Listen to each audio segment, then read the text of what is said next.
Perbarui ilmu Islam kamu bersama Religion di tv1news.com dan TV1 Connect.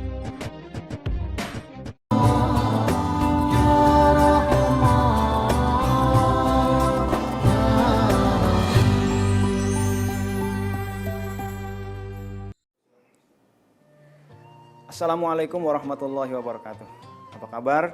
Semoga sehat terus, semoga baik-baik terus. Alhamdulillah. Hadirin dan hadirat yang dimuliakan oleh Allah Subhanahu wa taala, pemirsa TV One dimanapun Anda berada. Mudah-mudahan kita terus dalam keadaan sehat dan dilindungi oleh Allah Subhanahu wa taala. Pada kesempatan kali ini saya ingin menyampaikan rahasia menikmati hidup. Oke. Bagaimana rahasianya? Nah, saya ingin membawakan dari sebuah ilustrasi. Ada dua orang makan nasi uduk. Wah, nasi uduk terus ya.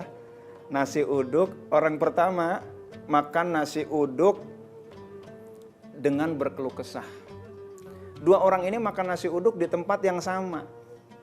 Orang pertama makan nasi uduk, ngelihat nasi uduk cuman pakai bihun, lalu cuman pakai bakwan, ada tempe orek gitu kan.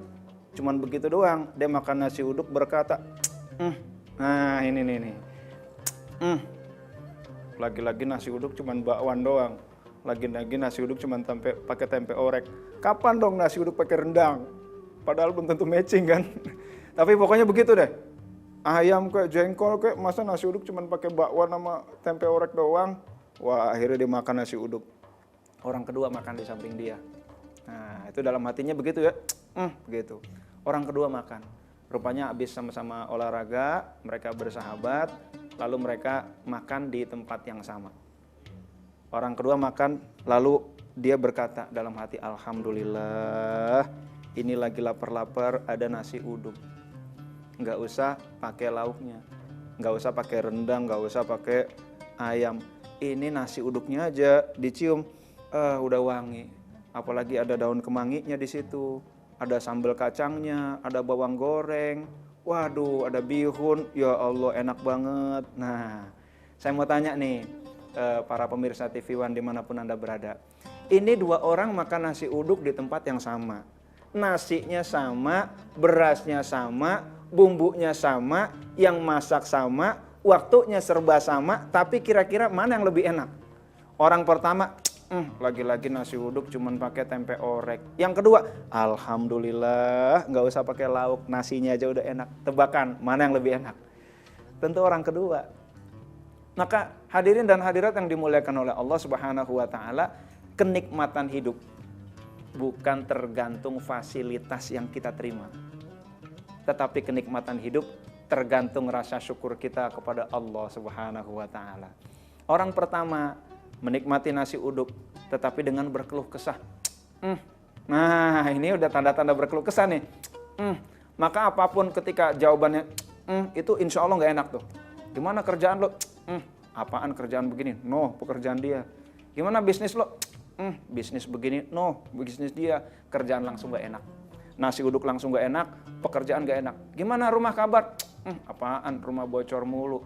Giliran hujan bocor, abis itu banjir. No, enak rumah dia. Nah, itu ciri-ciri. Jadi itu rumah langsung gak enak tuh. Punya motor gimana? Karena motornya, motor tua. Gitu kan. Motor langsung gak enak. Yang lebih repot lagi kalau dengan pasangan hidup. Gimana kabar istri? Istri gue mau begini. No, kayaknya enakan istri dia. Ya Allah, na'udzubillah min dzalik. Nah, ini jangan sampai terjadi tuh. Itu gara-gara ngeluh semuanya jadi nggak enak. Pasangan hidup jadi nggak enak, rumah tangga jadi nggak enak, rumah jadi nggak enak, motor mobil jadi nggak enak, pekerjaan nggak enak semua. Gara-garanya apa? Bukan masalah fasilitas, bukan masalah banyaknya, bukan masalah harganya, brandnya bagaimana, bukan. Bersyukur enggak kepada Allah. Nah, ini pilihan. Yours to choose. Anda boleh memilih. Memilih mengeluh dan dampaknya adalah penderitaan atau memilih bersyukur yang dampaknya adalah kenikmatan-kenikmatan. Hadirin dan hadirat yang dimuliakan oleh Allah Subhanahu wa taala. Jadi kenikmatan hidup kita sekali lagi bukan tergantung pada fasilitasnya, tetapi tergantung pada bagaimana rasa syukur kita kepada Allah. Ketika kita bersyukur, kendaraan jadi nikmat, profesi jadi nikmat, bisnis jadi nikmat, rumah tangga jadi nikmat, apapun jadi nikmat. Jangankan gak usah jauh-jauh, makanan aja itu bisa nikmatnya luar biasa. Itulah bersyukur kepada Allah Subhanahu wa taala.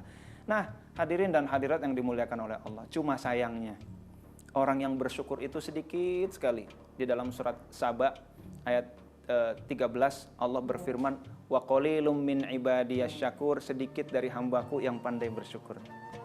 Ada sebuah riset dilakukan oleh Hal Urban, Dr. Hal Urban dari Amerika. Dia dokter di bidang psikologi. Dia mengadakan penelitian tentang rasa syukur manusia kepada Tuhannya. Dikumpulkan, ada satu kelas 30 orang, kira-kira dari 30 itu berapa orang yang selama 24 jam tidak memiliki keluhan sama sekali. Ternyata dari 30 orang itu ditemukan 0 orang. Tidak ada satupun yang 24 jam tidak memiliki keluhan. Makin banyak mengeluh, makin berkurang syukur. Makin tinggi syukur, makin kurang keluhan. Maka kalau kita punya teman, ketemu teman lama, pas kita ngobrol keluhan mulu, ini jangan-jangan syukurnya rendah nih. Nah, tapi kalau orang, nih kok jarang mengeluh nih orang, padahal hidupnya begitu-begitu aja, berarti syukurnya tinggi. Nah, kita lanjutkan dengan riset Hal Urban. Riset dilanjutkan sampai 7.000 orang. Ternyata dari 7.000 orang itu yang tidak memiliki keluhan selama 24 jam baru ditemukan 1 orang. Nah, riset dilanjutkan sampai 23 tahun.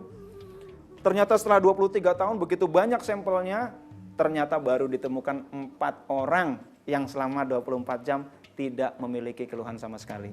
Maka maha benar Allah dengan segala firman-Nya, wa qalilum min ibadiyasy syakur, sedikit dari hambaku yang pandai bersyukur. Bukan syakir, orang yang bersyukur, tapi syakur dengan sighat mubalaghah yang artinya sangat bersyukur, pandai bersyukur. Dalam ayat lain, qalilam ma tashkurun, sedikit yang bersyukur, qalilam ma yashkurun, sedikit yang bersyukur, wala tajidu aktsarahum syakirin, sedikit yang kamu temukan orang-orang yang bersyukur. Nah, hadirin dan hadirat yang dimuliakan oleh Allah, jadi orang yang bersyukur itu ternyata masih sedikit. Padahal kenikmatan hidup tergantung sangat dipengaruhi oleh rasa syukur kita kepada Allah Subhanahu wa taala. Hadirin dan hadirat yang dimuliakan oleh Allah, suatu saat ada seorang pemuda yang sedang keliling kampung, tiba-tiba menemukan di sebuah tenda itu ada seorang kakek-kakek tua. Kakek-kakek tua itu tidak punya kaki, tidak punya tangan, tidak punya penglihatan. Coba bayangin. Dia ada di tenda, yang jelas dia orang miskin. Dan dia sebatang kara. Lalu pemuda tersebut mau nanya alamat. Assalamualaikum, waalaikumsalam. Terlibat dialog antara pemuda dengan kakek itu. Namun yang membuat kaget pemuda itu, ternyata kakek itu selalu berzikir dengan zikir ini. Alhamdulillahilladzi faddalani ala katsirin mimman khalaqa tafdila. Segala puji bagi Allah, alladzi faddalani, yang melebihkan aku, mimman khalaqa tafdila, dari ciptaan-ciptaan yang lain beberapa kelebihan-kelebihan. Ini pemuda kaget. Ini kakek, mungkin gak ada orang yang kondisinya di bawah kakek. Orang-orang cuman miskin, dia miskin. Orang melek, dia tunanetra. Orang tunanetra miskin, dia tunanetra, miskin gak punya tangan. Udah gak punya tangan, gak punya kaki. Udah gitu gak punya anggota keluarga. Ya Allah, gak ada orang yang lebih sengsara dari kakek ini. Tapi anehnya kenapa mulutnya berkata Alhamdulillah. Ini kakek pasti luar biasa. Kek, mau tanya kek, saya melihat kondisi kakek ini kelihatannya memprihatinkan. Saya mau tanya kek, kok kakek masih bisa ya mengucapkan hamdalah, alhamdulillahilladzi faddalani ala katsirin mimman khalaqa tafdila. Itu bagaimana tuh kek rahasianya kek? Oh begini, wahai anak muda, sebelum saya menjawab, tapi saya mohon ada satu permintaan, mau nggak kamu memenuhi permintaan saya? Oh iya siap kek. Apa permintaannya? Begini permintaannya. Nanti setelah saya sampaikan permintaanmu, saya akan jawab. Oh baik, saya akan penuhi permintaan kakek. Begini permintaanku, aku hidup di tenda ini, anggota keluarga yang aku miliki cuma satu orang, yaitu anakku. Anakku usianya 14 tahun. Makan saya dicarikan oleh anakku, disuapi oleh anakku. Dari kemarin anakku ini nggak datang-datang ke tenda ini. Saya hanya ingin tahu kabarnya anakku bagaimana. Kalaulah dia masih hidup, mohon ajak ke tempat ini lagi. kalaulah dia meninggal tolong kabari saya. Itu, oh ya siap kek, kami akan cari anak kakek dengan ciri-ciri itu. Lalu bagaimana kek? Kok kakek masih bisa bersyukur kepada Allah Subhanahu wa taala? Oh ya begini kata dia.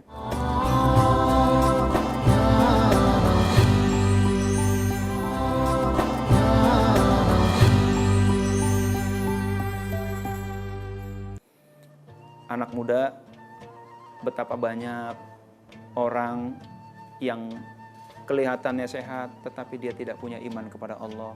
Allah memberikan aku iman, bukankah Allah lebihkan aku dibanding orang banyak? Iya betul juga kek. Banyak orang yang punya lidah, punya lisan, tetapi lidahnya tidak digunakan untuk berzikir. Allah beri saya taufik sehingga lidah saya ini selalu basah dengan zikir. Bukankah itu kelebihan yang Allah berikan kepadaku dibanding yang lain? Oh iya betul juga. Allah berikan aku akal, Allah berikan aku dan lain sebagainya. Jadi rupanya kakek itu fokus pada kelebihan. Nah, fokus pada kelebihan. Jadi fokus pada kelebihan, akhirnya dia bersyukur kepada Allah. Bersyukur kepada Allah, keluhan itu nggak ada. Nah, jadi kalau kita menemukan ada orang banyak keluhan, lagi-lagi mengeluh, lagi-lagi mengeluh, jangan-jangan kufur nikmat nih. Suatu saat ketika saya ngobrol sama istri, ya wajar lah yang namanya manusia ya. Kadang-kadang ada keluhannya keluar. Mas enak dia begini, enak yang itu begitu, enak yang itu begitu. Lalu saya bilang, Bun boleh bilang-bilang begitu, tapi tolong awali dengan kata-kata Alhamdulillah. Nah, silakan lanjutin keluhan-keluhannya, tapi awali dengan Alhamdulillah. Nah, kira-kira bisa apa enggak? Ternyata enggak bisa. Mas, Alhamdulillah mas. Ya enggak jadi dia.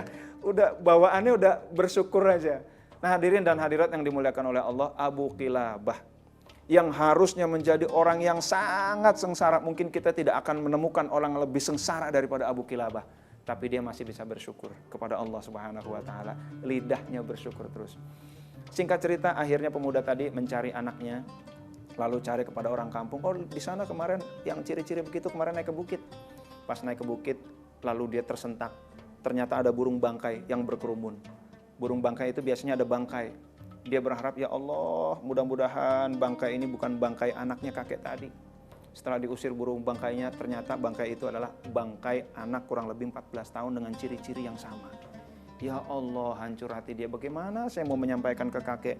Nggak pakai itu, dengan anak aja sengsaranya udah luar biasa.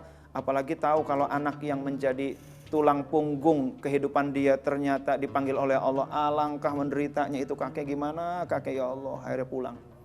Sampein apa enggak, sampein apa enggak. Ketika ingin menyampaikan, wahai kakek, menurut kakek, siapa yang lebih disayangi oleh Allah? Kakek atau Nabi Ayub? Oh jelas Nabi Ayub, beliau adalah Nabi. Beliau pasti lebih dicintai oleh Allah. Aku mah apa tuh? Kurang lebih begitu. Akhirnya disampaikan, wahai kakek, Nabi Ayub seorang Nabi yang dicintai oleh Allah. Itu musibahnya begitu banyak. Saya mau tanya lagi, mana musibah yang lebih besar, kakek atau Nabi Ayub? Oh ya Nabi Ayub jelas. Mana yang lebih sabar, kakek atau Nabi Ayub? Nabi Ayub lebih jelas. Kakek, perlu diketahui bahwa anak kakek sudah dipanggil oleh Allah Subhanahu wa taala. Lalu kakek itu berkata, la ilaha illallah, la ilaha illallah, la ilaha illallah. Saat itu juga kakek itu wafat. Nah, hadirin dan hadirat yang dimuliakan oleh Allah, kaget mau nanya alamat, kedapatan ada orang meninggal di hadapan dia. Ya Allah, akhirnya dia pergi keluar tenda, ditanya, Pak, bisa nggak, Bapak mau nggak pahala yang Allah sudah siapkan kepada Bapak? Apa tuh? Di sini saya lagi mau cari alamat, ternyata orang yang saya tanya ini meninggal. Mau nggak pahala yang Allah sudah siapkan? Oh iya boleh. 3 orang pemuda. Setelah dibuka, mana orangnya? Ini. Pas dilihat kaget mereka. Lalu mereka berkata, Abu Qilabah, Abu Qilabah. Mereka berteriak, ternyata yang meninggal itu adalah ulama besar namanya Abu Qilabah. Dan mereka berkata bahwa inilah sahabat Rasulullah SAW yang terakhir. Luar biasa hadirin dan hadirat yang dimuliakan oleh Allah Subhanahu wa taala. Karena ternyata Abu Qilabah dengan berbagai penderitaan yang harusnya dia derita, berbagai keluhan yang harusnya dia lakukan, tetapi dia lebih memilih bersyukur kepada Allah Subhanahu wa taala. Nah, hadirin dan hadirat yang dimuliakan oleh Allah Subhanahu wa taala. Jadi dengan bersyukur keluhan-keluhan akan minim. Bahkan menurut penelitian Dr. Robert Emmons di University of California itu mengadakan penelitian bahwa orang yang bersyukur kepada Tuhan itu mendapatkan kelebihan 3 aspek, yaitu fisik, psikis, dan sosial. Emang ada aspek fisik? Iya. Ternyata penyakit itu menjadi membaik minimal 25% kalau orang bersyukur kepada Allah Subhanahu wa taala. Maka di era pandemi seperti ini banyak orang sakit. Bisa juga kita kembangkan yang dilakukan oleh Dr. Robert Emmons dengan terapi bersyukur. Asalnya dia anaknya sakit, luar biasa sakitnya, lalu oleh mentornya disuruh coba bersyukur kepada Tuhan. Marah dia. Coba lakukan saja, akhirnya dia lakukan. Setelah dilakukan ternyata betul. Terima kasih Tuhan, aku rela, dengan penyakit yang diderita anak saya, terima kasih begitu banyak nikmat yang kau berikan. Nah, akhirnya anak itu pun sembuh dan dia membuka terapi bersyukur. Tidak heran Rasulullah SAW beliau bersabda, jika kita mendapatkan, Aisyah meriwayatkan, ketika Rasulullah SAW mendapati sesuatu yang ia sukai, ia berkata, Rasul bersabda, Alhamdulillahilladzi bini'matihi tatimmus shalihat. Segala puji bagi Allah yang dengan nikmatnya sempurna berbagai kebaikan-kebaikan. Ketika beliau tertimpa sesuatu yang tidak disukai, beliau berkata, Alhamdulillahi ala kulli hal. Segala puji bagi Allah atas apapun kondisinya. Dengan kita bersyukur kepada Allah, penyakit menjadi minim. Dengan bersyukur kepada Allah, hidup ini menjadi nikmat. Nah, hadirin dan hadirat yang dimuliakan oleh Allah Subhanahu wa taala, itulah faedahnya syukur. Namun lagi-lagi orang yang bersyukur ini sangat sedikit, tinggal PR kita. Kita ingin menjadi orang yang bersyukur dan akan ditambahkan oleh Allah Subhanahu wa taala, atau kita akan menjadi orang yang kufur nikmat, yang dengan ini justru kita akan terjerembab pada penderitaan-penderitaan. Nah, hadirin dan hadirat yang dimuliakan oleh Allah Subhanahu wa taala, maka tips bersyukur, fokuslah pada kelebihan. Sebagaimana Abu Qilabah, dia fokus pada kelebihan. Begitu banyak kekurangan-kekurangannya, tetapi beliau fokus kepada kelebihan. Dan suatu saat ada seorang tamu. Seorang tamu datang kepada Sayyidina Umar bin Khattab. Ketika tamu itu, Assalamualaikum, Waalaikumsalam, ketika dibukakan pintu, rupanya agak lama dibukakan pintu. Ketika dibukakan pintu, tamu tadi sudah pergi. Mungkin juga sebelum Assalamualaikum dia sudah mendengar dialog di dalam rumah Umar bin Khattab. Nanti dulu, tadi bukannya mau mampir ke sini? Iya, wahai Amirul Mukminin, tadi saya ingin bersilaturahim ke Anda. Saya bersilaturahim dalam rangka mengeluhkan sikap istri saya kepada saya. Sikapnya buruk, wahai Amirul Mukminin. Saya sering dimarah-marahin.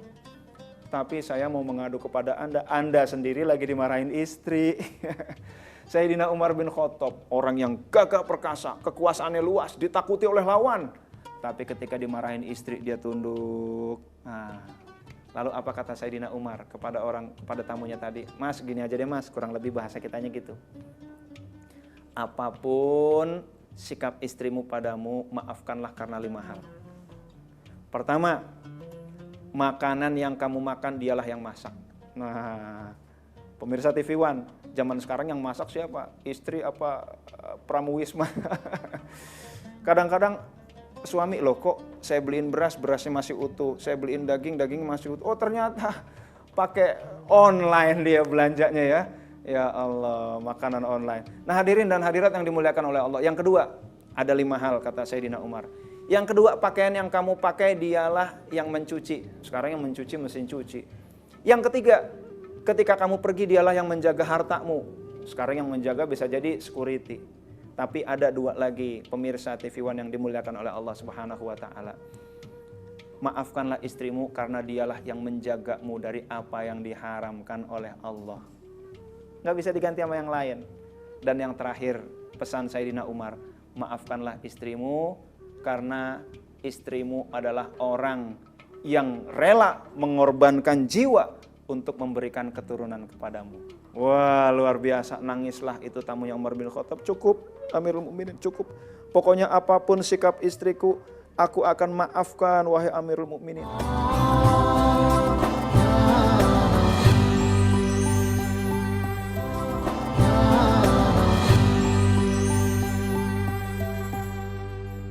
Hadirin dan hadirat yang dimuliakan oleh Allah. Pasangan hidup nggak ada yang sempurna. Nggak ada yang sempurna. Tapi Sayyidina Umar mengajarkan tamunya untuk fokus pada kelebihan-kelebihan. Begitu pula istri. Wah, apaan suami gue begitu, udah begini, udah begitu kan? Tetapi bagaimanapun juga suami adalah pintu surga. Suatu saat Mbah Maimun, ada seorang datang kepada beliau, seorang wanita, "Mbah, ini suami saya udah nggak kerja, suami saya udah malas, ya sholat sih sholat, tapi udah begini, udah begitu," ngeluh-meluh. Akhirnya berkatalah Mbah Maimun kepada seorang wanita tadi, ibu mau dengerin pesan saya nggak? Mau. Kira-kira kalau saya berpesan mau ditaati apa nggak? Mau. Bu, sehebat apapun kulkas, kalau tidak digunakan sebagaimana mestinya, ibu pasti akan mengeluh terus. Gunakanlah kulkas untuk lemari. Wah, mana sempit, ruangannya begini, nggak ada gantungan, maka yang terjadi adalah keluhan. Karena apa? Tidak sesuai fungsi. Suami juga begitu. Kalau kita melihat fungsi utamanya, kita akan bersyukur. Tapi kalau kita melihat fungsi yang bukan utama, itu kita akan mengeluh. Mbah, bukankah fungsi utama itu suami itu mencari nafkah? Bukan. Bukankah fungsinya yang terbaik bagi saya itu menjaga, melindungi? Bukan. Lalu fungsinya yang utama bagi saya apa, Mbah? Fungsinya adalah suamimu adalah pintu surga buatmu. Suamimu adalah jembatan surga buatmu. Oh gitu ya, Mbah? Iya. Terus bagaimana sekarang begini aja? Dalam waktu 2 minggu kamu berikan yang terbaik buat suamimu karena dialah pintu surgamu. Itulah fungsi utama dari seorang suami. Ibu, miliaran tahun ibu di surga, pintunya adalah suami. Itu yang paling penting. Sekarang berbuat baik dulu kepada suami. Ibu itu pulang. Seminggu kemudian dia datang lagi. Lalu dia berterima kasih, Mbak, alhamdulillah sekarang saya bersyukur kepada Allah Subhanahu wa taala. Sekarang suami saya makin baik. Nah, begitu. Jadi bersyukur dulu baru ditambahkan. Jangan nunggu tambahan baru bersyukur. Boleh, itu bagus. Ada nikmat tasyakuran, begitu ya. Tetapi kita bersyukur dulu baru ditambahkan. Nah, jadi tips pertama, fokus pada kelebihan. Nah, fokus pada kelebihan. Hadirin dan hadirat yang dimuliakan oleh Allah Subhanahu wa taala, ketika kita fokus pada kelebihan, Sayyidina Umar bin Khattab itu tidak mengeluh dengan istrinya. Tamunya menjadi memaafkan. Abu Qilabah menjadi minim keluhan dan minim rasa sakit karena fokus pada kelebihan. Ini yang pertama. Yang kedua, bagaimana agar kita meningkat rasa syukur kita kepada Allah? Lihat orang yang kondisinya di bawah kita. Nah, begitu. Saya ada sebuah ilustrasi, ya kisah lah ya, ilustrasi. Jadi begini ceritanya. Ada suatu saat ulang tahun raja, ulang tahun. Ketika ulang tahun diundanglah pembesar-pembesar kerajaan lain. Kumpullah di kerajaan itu para pembesar, para pejabat dan lain sebagainya. Melihat banyak orang-orang kaya, pedagang-pedagang buah jadi masuk ke istana, ke komplek istana, ke pagar istana. Lalu raja melihat, wah itu siapa itu? Pedagang-pedagang buah itu masuk-masuk sini. Ngeribedin aja, ngotor-ngotorin aja, merusak pemandangan. Algojo, ikut saya. Wah, Algojo. Algojo kan punya hak paten tuh. Hak untuk mateni wong, matiin orang. Oke, langsung kamu ikut saya. Tanyalah pedagang. Pedagang buah, kenapa kamu masuk ke komplek kerajaan? Ya kelihatannya pasarnya lagi bagus nih. Banyak orang-orang kaya masuk. Jangan-jangan ini penjualan saya bagus. Kamu dagang apa emangnya? Saya dagang duku. Oh kalau begitu kamu sebagai hukumannya kamu makan duku kamu. Akhirnya dukunya, kamu makan atau dipenggal? Iya dia makan. Pas dimakan mau dibuka kulitnya. Kata raja, jangan dibuka kulitnya, berikut kulit-kulitnya. Waduh pemirsa TV One, seenak-enaknya duku Palembang sekalipun berikut kulitnya nggak enak. Berikutnya, kamu dagang apa? Saya dagang salak, wahai raja. Sekarang pilih, makan salak atau saya penggal? Iya, saya pilih makan salak aja. Dibuka. Jangan dibuka, berikut kulit-kulitnya. Mau salak Bali, mau salak condet. Kalau udah berikut kulit-kulitnya nggak enak. Tapi dia coba makan itu salak. Pas udah sampai tenggorokan, udah agak terluka, lalu dia tersenyum. Mulai nangis sih sedikit, tapi dia tersenyum. Raja bingung, tukang salak, kenapa kamu masih bisa tersenyum padahal harusnya sakit? Iya wahai Tuan Raja, samping saya tukang duren. Ya kalau salak aja begini, bagaimana duren? Nah, pesannya apa? Jadi ketika kita melihat kepada orang yang kondisinya di bawah kita, kita masih bisa tersenyum. Kita banjir semata kaki, oh alhamdulillah banjir cuma semata kaki, no ada yang sepinggang. Yang banjirnya sepinggang, oh alhamdulillah banjirnya cuma sepinggang, no ada yang seleher. Yang banjirnya seleher, oh alhamdulillah banjirnya datangnya pelan-pelan, no kasihan saudara-saudara kita di Aceh, kontan banjirnya, itu orang kaya langsung miskin. Banyak orang yang langsung kehilangan anggota keluarga, saya mah pelan-pelan ya alhamdulillah lah. Tuh banjir seleher alhamdulillah, banjir sepinggang alhamdulillah, banjir semata kaki alhamdulillah. Kenapa? Ngelihat orang yang kondisinya di bawah dia. Jadi tips yang pertama, fokus pada kelebihan. Tips yang kedua adalah lihat kepada orang yang kondisinya di bawah kita. Nah hadirin dan hadirat yang dimuliakan oleh Allah Subhanahu wa Ta'ala. Dan selanjutnya adalah jangan kita menunggu nikmat baru bersyukur, bersyukurlah nikmat akan datang. Nah itu. The more you celebrate in life, the more in life to celebrate. Semakin banyak yang kita rayakan, syukuri, maksudnya semakin banyak hal yang bisa disyukuri. Waktu saya baru nikah, saya menjadi pembicara di mana-mana, alhamdulillah. Lalu biasanya kalau pembicara muda, setelah selesai ditanya, Ustadz udah berkeluarga belum? Jawab saya, alhamdulillah belum. Alhamdulillah sudah. Pertanyaan kedua, Ustadz udah punya anak belum? Nah, atau anaknya berapa? Mesti begitu tuh. Saya jawab, alhamdulillah belum. Ustadz kok belum, kok alhamdulillah? Loh, memang nikmat cuman anak, istri nikmat, punya mertua juga baik-baik nikmat, punya tetangga nikmat, punya keluarga juga nikmat. Itu nikmat, bukan cuma anak. Lama-lama Allah kasihan. Istri saya terlambat 5 hari, lalu saya sujud syukur, ya Allah terima kasih, ini istri saya udah terlambat 5 hari. Terima kasih, alhamdulillah nikmat banget, nggak usah cerita lahir, nggak usah cerita gimana deh. Terlambat aja saya sudah senang ya Allah. Lama-lama Allah, ya Allah tip, ya masya Allah. Allah berkata barangkali ya, tip, lu baru terlambat aja udah bersyukur akan dikasih keturunan. Gue kan belum ngasih, gue jadi kagak enak kalau kagak ngasih. Allah malu, Allah maha pemalu. Lalu ketika istri saya berkata, iya udah 2 minggu terlambat, iya alhamdulillah saya udah sujud syukur ketika hari yang kelima. Lalu ketika tes 2 bulan, alhamdulillah positif hamil, saya bersyukur, ya Allah terima kasih engkau beri keturunan. Ya ini belum dikasih keturunan udah bersyukur dulu, aku jadi nggak enak. Nah gitu. Akhirnya ketika sudah besar, aku jadi nggak enak kalau nggak ngasih.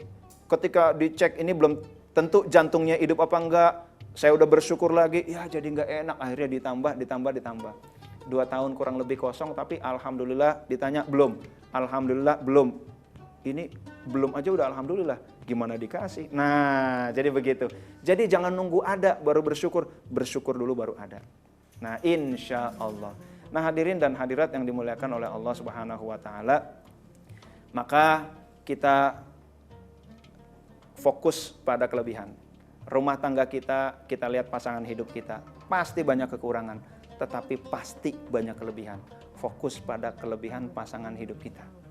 Fokus pada kelebihan profesi kita. Fokus pada kelebihan rumah tangga kita, anak kita. Dan lihatlah sekeliling kita masih banyak orang-orang yang kondisinya di bawah kita. Rasul bersabda, abghunid du'afa fa innakum tunsuruna wa turzaquna bi du'afaikum. Cari aku di tengah-tengah du'afa. Kalian ditolong, kalian menjadi sukses karena ada du'afa di antara kalian. Hadirin dan hadirat pemirsa TV One yang dimuliakan oleh Allah Subhanahu wa Ta'ala. Hidup ini pilihan.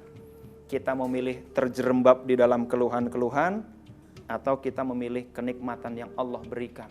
Kalau kita memilih kenikmatan yang Allah berikan, maka bersyukurlah apapun yang terjadi. Hari ini nikmat-nikmat apa? Bersyukur akan nikmat yang Allah berikan kepada kita.